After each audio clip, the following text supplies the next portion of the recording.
Canada's housing market is giving off a very strange signal right now, and it's one you only see in a late cycle right before a capitulation takes place. Korea says sales are up again, the sixth increase in 7 months. Rates are falling in real terms, inventory is stabilizing, and Korea's economists are already talking about pent-up demand exploding apparently in 2026. But here is the uncomfortable truth that nobody wants to say out loud. This isn't the beginning of a recovery. Prices are still falling year over year. Sales are still lower than last year. And we've already had 1 quarter of negative GDP growth in Canada, with another one likely in either Q3 or Q4 of this year. Rate cuts don't fix recessions, and real estate doesn't bottom while people are still optimistic. A real bottom happens when there's no optimism left, when sellers stop anchoring to 2021 fantasy valuations, and when forced listings hit the market because renewals at even 4% can't be carried anymore by people who got rates during that record low periods. When job losses are forcing mobility, unemployment is rising, mortgage delinquencies are rising, and people are moving by force, not by choice. These things haven't fully happened yet. In fact, the biggest pressure point in the entire Canadian housing system arrives in 2026 when hundreds of thousands of households reset from 1 to 2% pandemic mortgages into a rate environment 3 to 4x higher than where they signed those mortgages. So that isn't a pent-up demand scenario like the real estate associations are calling it. There is a much more likely a pent-up supply scenario for the spring market of 2026. And until the uncertainty around the economy, jobs, trade, especially the Kuzma review in 2026, buyers aren't coming back and forth. They can't, not until they know that they still have jobs and a functioning economy and international trade that gives them those jobs in the economy. So if you want a real recovery, don't circle 2026. I would be looking much further out into 2027. This is when capitulation should be ending, not starting. Anyway, let's break down what the Canadian Real Estate Association data actually tells us. My name is Daniel Foch. I'm a real estate broker by trade and chief real estate officer at valery.ca. We're an AI-powered real estate brokerage, and we help buyers and sellers use data to navigate the real estate market. The Canadian Real Estate Association released their October 2025 numbers, and while the headlines sound mildly positive, and they are, sales are up, listings are down a little bit, we're seeing balanced market conditions, the underlying story is very different, and it's hard to capture that underlying story in real estate data from my perspective. We are deep in the late stages of a housing correction. Late stages means eventually, or we're probably a lot closer to a recovery than we are to the beginning of this correction, which was in 2022, when the rate hiking cycle started and things were really painful. But momentum is slowing. It's not turning around. And the big shock still hasn't hit the system yet, which is your renewal wall. So the Canadian Real Estate Association reports that sales are up 0.9% month over month. You typically will see sales rise from September into October, and then they'll fall from October into November and December, slowing down for the Christmas season. We're still 4.3% below last year. This isn't a recovery, right? This is I don't even want to call it a dead cat bounce, because I do think that we are getting to that volume recovery of the market, but we're still so far below. If you take a look at this chart here, still so far below the long-term average. Your market really isn't going to start recovering until you're trading where you see those seasonal lows below the long-term average and the seasonal highs above the long-term average. And it kind of threads the needle up and down above and below that long-term average. We've been stuck below the long-term average, save for that one tiny month blip there, which is the spring market of 2024, I believe, basically since the rate hiking cycle started. Historically, these late cycle corrections will always show a few months of improving sales, which we've seen 6 or 7 months of improving sales. And again, that's what leads your recovery later, but we haven't seen recovery level numbers above the long-term average where sellers are in a bargaining position. We'll often see a temporary tightening of condition, this like false sense of stabilization before macro pressure forces this sort of next leg down. This is what happened in the 1990s, 90 to 92, 08 to 2010, the global financial crisis, and even in 2017 to 2019, in the original Trump presidency, and when we saw interest rates getting hiked in Canada, plus the blow off of the foreign buyers tax in Ontario and BC, 2016 in BC and 2017 in Ontario, these like sort of recessionary forces, and especially the employment level. So unemployment, like jobs being lost, is what forces that potential next down leg in house prices. So there's no real demand rushing in, which is sort of being implied by a lot of the associations in their data. This is sort of the market potentially catching its breath before that final capitulation that happens before you get to a recovery. So are we closer to the bottom than the top? Probably yes. But remember, the top was in 2022, right before the rate hiking cycle. And that was when sales volume was almost double what it is right now. And prices were 20% higher than they are right now. We've already seen a pretty massive correction take place. It shouldn't surprise you that there is more risk behind us than ahead of us, right? As prices fall, you're further away from the top. Now, we are seeing new listings down 1.4% month over month, and a sales to listings ratio tightening to 52%. Now, a tightening sales to new listings ratio might not actually be bullish here. It could actually be a reflection that sellers are still refusing to list at realistic prices and taking longer to accept offers that are being presented to them by buyers in the market. And so it could actually be a market that's having a lot of friction and a hard time covering the gap between the bid ask spread. And this would be evidenced by the fact that the days on market, or the time that it takes to sell a property, is increasing. And that's happening, right? So sellers still haven't capitulated or come to terms with the market yet, which tells me that if there is more fear and downside risk in the market, which it feels like that's the case, then there's probably still more room for prices to discover downwards as sellers start to come to terms with the market reality. And to me, that real supply shock could come in 2026 when you see job losses.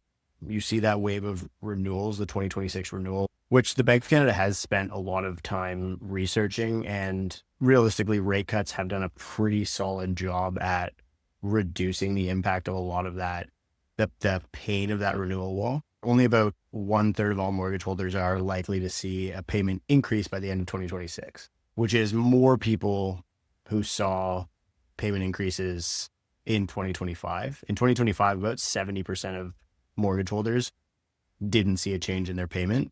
For next year, that number drops to 42%, and 33%, or a third in total, will actually see their payments increase. But almost as many, 23, almost 24%, will actually see their payments decrease. We also have this investor cash flow crunch coming. A lot of investors have been cash flow negative, especially pre-con investors. And on that note, we do have the pre-con completions coming into the pipeline. We still have like 50, 60,000 units to deliver. As those pre-con completions come on, a lot of them are underwater. We're going to start to see a lot of that supply become distressed. We're already seeing forced sales, increase in power of sale listings. And a lot of that will happen from this distribution of mortgages, much of which is products that are going to have to reset at higher rates and substantially higher rates. And so this is why the sales to new listings ratio looks balanced, and probably will continue to. Like, the real wave of listings hasn't really hit yet. And this is, from my perspective, why I think Korea's a bit optimistic in saying, we could see pent-up demand in the spring of next year. I think it's just as likely that we see a pent-up supply in the spring of next year. Now, inventory is an interesting thing to look at. There's two different ways of looking at it, and I'm going to take a look at both. So I downloaded the data from the Canadian Real Estate Association to actually create these charts from the Canadian Real Estate Association's data. So right now we're just looking at the month of October, okay? And when I look at new listing, we can actually see that there's two different ways of looking at this, right? Number one is your supply. Supply is new listings, right? And that's what we're looking at right now. From a new listings perspective, we're at an all-time high for October new listings for the Canadian Real Estate Association. Okay. We're at about 87,000 new listings. And the long-term average is 65,000. If I jump over to active listings, it doesn't look as dire. So our long-term average for active listings is about 198,000. So we're above the long-term average. We're at about 240,000. And we have the highest active listings that we've had since 2019, which was the last time we sort of had like a normal market. We had 250,000, 256,000 at that point in time in 2018. 2020, we had just under 200,000. 21, you dropped to 150,000. This was like our supply scarcity phase. But basically, since 2020, we have the most active listings in October in at least the last 5 years. So the Canadian Real Estate Association likes to talk about how, we're inventory, new listings are down on a month over month basis. If we compare, from my perspective, the best apples to apples comparison is to just look at October of last year or the last 5 years. And on a year over year basis, this is the highest October that we've seen in at least since the pandemic. So overall, the sales to listings ratio is reading balanced. RBC puts out a great visual on this in their monthly housing market update. But I do think that we are looking at a more likely scenario is pent-up supply rather than pent-up demand, because I do think that you see this real wave of listing that probably hasn't hit yet. One of the big things that we're seeing, at least in the Toronto Real Estate Board data, where I actually have this data point available, is a huge increase in terminations, right? So that's people taking their properties off the market. And that would tell me, like, if somebody's taking their property off the market in the fall, especially in October, November, they're probably doing it because they don't want to have their house up for sale over the holidays, and they're going to relist it in the spring. So this, as it stands, if we keep seeing terminations happening a lot, then we're more likely to see a pent-up supply scenario in the spring market than a pent-up demand scenario. So pay attention to terminations. And real inventory could really spike after we see continued job losses, consumer pessimism, failed mortgage renewals, investors walking away, pre-con keys getting handed back to lenders or builders. The US saw the same pattern in 2006, and inventory didn't explode until after the economy turned. We could be in that same lag window now. And BMO even had a chart out about this where it shows Canada's housing market, or Ontario during the 1990s versus the US in 2007, 2008. And we're tracking along a similar path, just had a steeper drop at the onset. Now, prices are continuing to decline. We've basically spent the entirety of the year in year-over-year declines, other than January 2025, where we saw this little blip where we were close to zero. We've basically seen prices in year-over-year declines since Q2 of 2024. We've been in this 3%, 3 to 4% year-over-year decline channel for half a year now. And Rob Kapchik from BMO put out this analysis that says finding a new normal, which I think is a better headline than RBC's. BMO does a really good job at documenting, number one, price momentum, which is basically flat, right? You can see the 3-month, 6-month, and 12-month price momentum here. And we basically had flat momentum on all metrics for well over a year now. The other thing I think they do a really good job at is showing this market balance by region. And one of the things I've observed from this that I often cover in my monthly market calls is how the markets where housing is affordable are doing really well, and the markets where housing is not affordable are doing very poorly. But one thing that we're seeing is a lot of those markets that were really suffering, so like Toronto, et cetera, they were all in buyer's market territory over the last little bit. From a sales to listings ratio perspective, they're all getting pulled back into balanced market territory, which means inventory is tightening a little bit relative to the number of homes that are selling. Now, CREA comes out and says, all eyes will be on next year's spring market to see if that pent-up demand will finally come off the sidelines in a big way. I agree. I think that everybody is going to be paying attention to the spring market. I think the spring market of 2026 is going to be incredibly defining for whether or not we see a further down leg or this sort of recovery that a lot of people are talking about. I do think that the way that I'm seeing inventory behaving right now is you're seeing a lot of sellers basically giving up. And you'll often see this in a fall market, right? A lot of sellers will say, like, even you go talk to a seller in October, November, ask any realtor. You talk to a seller in October, November, and a lot of them are saying, oh, should I wait until the spring to list my house? It shows nicer. My gardens are coming in. Everybody wants to move in the summer, right? You see that huge spring market. Like if you look at sales on a year over year basis, and even price on a year over year basis, where you see these bumps in this graphic here, that's your spring and fall markets, right? And so your fall market is typically a lot weaker than your spring market from both a sales and a listings perspective. And so what this would tell me is you might actually see a lot of sellers who are just saying, screw it, I'm going to take my house off the market. I'm going to try again in the spring. So again, I honestly think it's a roll of the dice. I know there's a lot of people who are a lot more bullish than me, and I would say that they probably would imagine that you're going to see pent-up demand in the spring. I think pent-up supply is equally likely, if not more likely. We see a market with a ton of activity. We see a ton of supply come online. You see a lot of buyers come online to gobble it up. We see a ton of activity and prices don't really move. Or if you see sellers outnumber buyers and prices continue to slide down, if you see buyers outnumber sellers, then we might actually see prices try and start moving up. And I think you see a lot of people trying to call the bottom. Like, obviously we're on a downtrend here, right? You look at any price chart and it's not hard to see that we're, still trending down. And then you get people who will come out and call the bottom. But to me, a bottom doesn't actually happen until, there's panic, there's fatigue, there's desperation, there's no optimism left. You go and look back at the 1990s and like baby boomers still today are afraid of this asset class from an investment perspective because of what happened during that period of time. We're going through this same cyclical end right now in Canadian real estate. You need to see that surge of forced listings. You need to get to the point where this belief that housing is a bad investment. We're almost there. You look at any asset cycle, like Bitcoin, same thing. Like the bottom in Bitcoin is when you literally cannot find somebody to buy Bitcoin, right? Nobody wants to touch it. That's when the bottom actually forms. We're close, but we're not there yet. There are still people, there are still realtors out there with the FOMO, with the bullishness, et cetera. I think that the regional disparity, like certain markets ripping while other markets are really suffering, has also caused that to perpetuate a little bit. Some markets still look optimistic. And I do think that we are starting to see these regional differences really get exacerbated. But when we get to the point where sellers are saying, I don't care what I get, I just need to sell this place, that's the bottom. And my guess has always been late 2026. I haven't changed it. I've thought about postponing it to 27, given the trade war with Kuzma and stuff. But as it stands, I don't know if I see that stuff really pushing it. Kind of like the economy come crashing down pretty hard in Canada in 2026. And then that'll lead to emergency rate cuts, and you'll start to see your buyer optimism sort of resurrect in early 2027, just because they'll have so much buying power from interest rates coming down. The X factor, the kind of big question mark here, is whether or not OSFI decides to remove the stress test. They are running a loan to income test at the same time as the stress test to see if it yields similar results. And then they would potentially either scale back or remove the stress test. That's probably a bigger catalyst than rate cuts, than pretty much anything else that can happen. That's like a 10 to 20% increase in buying power especially in the bottom end of the market, your first time buyers.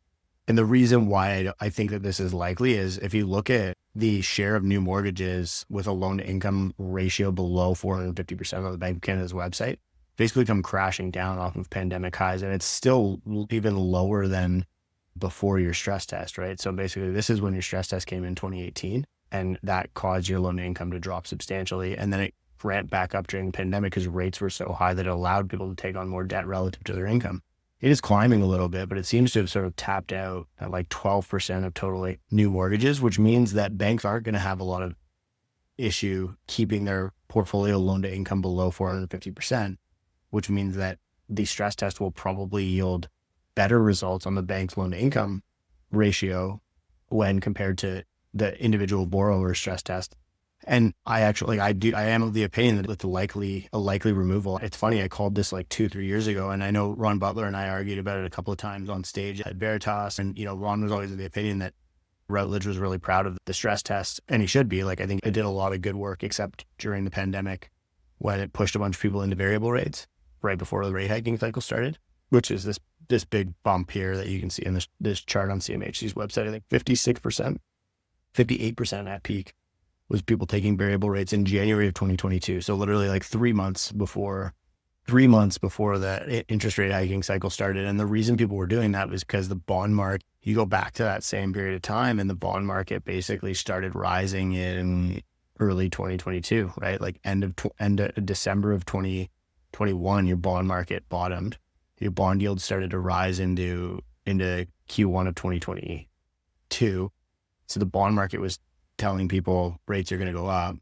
Your fixed rates started rising as a result of that, and people were going into the variable because it was stress tested at a lower rate. And so it actually created a bit more risk than it got rid of it for a period of time. But the stress test, like the 200 basis points on top, probably stress tested away a lot of the risk on those variable rate borrowers who were getting impacted during that period of time.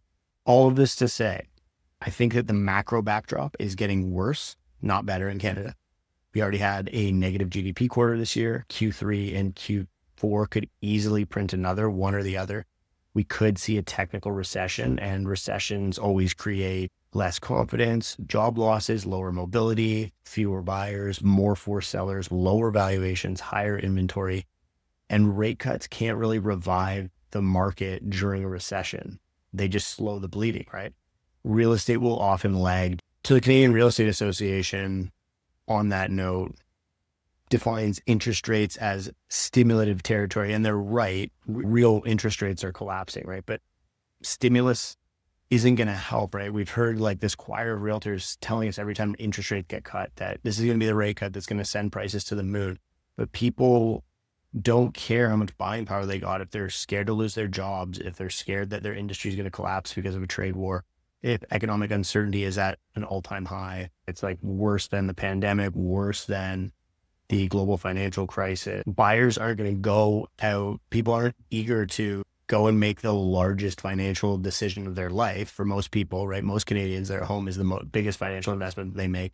They're not going to go do that if they feel super uncertain. So we will not get a confidence-based, like proper recovery until you see jobs stabilize, trade clarity return, and renewals working through the system. And so here's the real story that the Canadian Real Estate Association won't say. And I understand why. They don't want to induce panic. 2026 is the year that the pandemic era mortgages get repriced into their new interest rate reality. Millions of Canadians who locked in 1% to 2% rates between 2020 and 2022 will reset at 4.5%, 5% range, right? Even higher for HELOCs.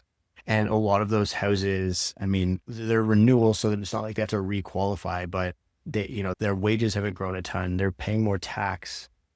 They have a higher cost of living. Inflation is eating up their household budget. If their investment property reduced immigration targets have decreased their rent, because we've seen that correlation. I've documented it substantially on the channel. Until we get to the end of that, the capitulation, inventory surges upward, prices overshoot downward, pre-con assignments start flooding the market, which we've kind of already seen. The media is starting to run these housing collapse headlines, which I think we're kind of in that phase now. And sellers saw anchoring to 2021 prices.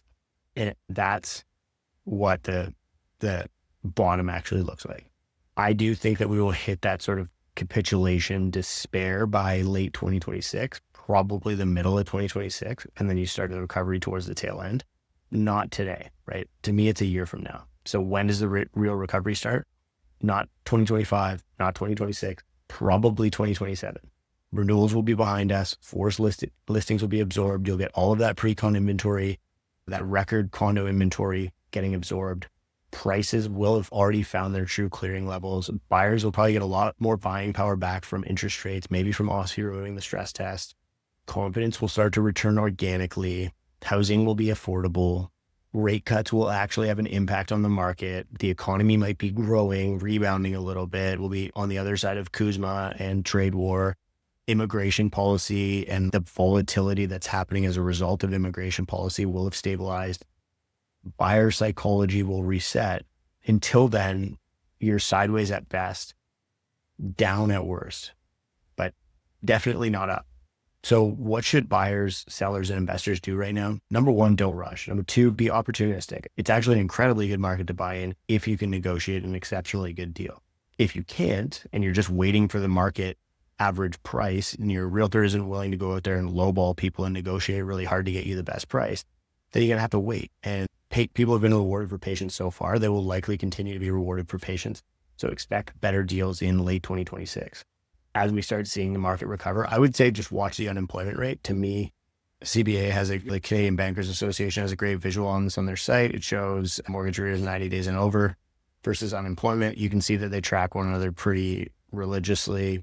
That's what I'd be paying attention to. I'd be paying attention to unemployment. Once unemployment stops rising, then arrears stop rising. Once arrears stop rising, forced sales stop happening, which means sellers can start taking back the market because they're not competing with lenders who are selling off properties.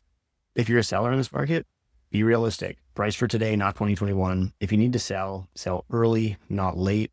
As it stands so far in the last couple of years, sellers have not been rewarded for waiting. So for a lot of people who are thinking, I'm going to wait till the spring, Could it be a better market? Seasonally, typically it is.